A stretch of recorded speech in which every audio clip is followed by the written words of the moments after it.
Hello, so it's August 19, 2022, and I thought I'd give everyone an update to Will's Railroad in eastern Iowa.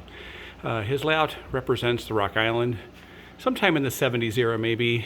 He likes a little bit of the stuff into the late 70s, and so we're modeling Peoria to Chicago. So this is a representation of the Peoria yard. You can see that it works as a reversing loop, and then there's a line that runs down here to the bottom. That goes down to some staging and then actually ends up reappearing in a different part of the layout as the tracks that have come into Silvis from the west. So as we continue around here, we're paralleling the Mississippi River as we go north out of Peoria. There's some industries along the way. Underneath you can see the storage tracks I talked about earlier. And then we come into Chillicothe. Chillicothe has some industries. I don't remember the specific ones off the top of my head, but that's all right.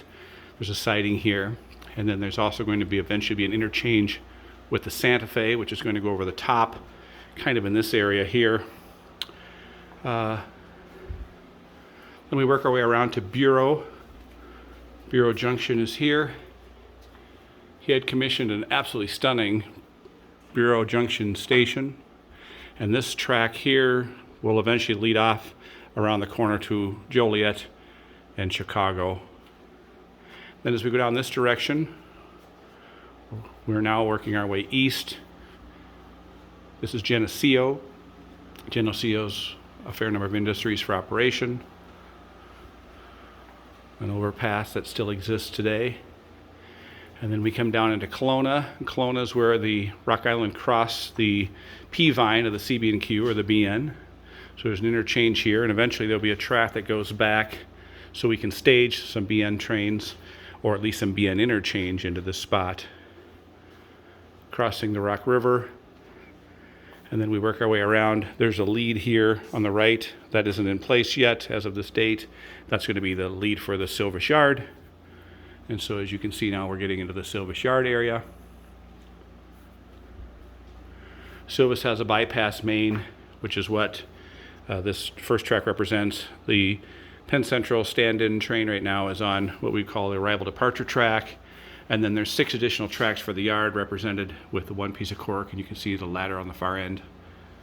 This will also have the shops area, which is going to be located in this area, the Peoria shops.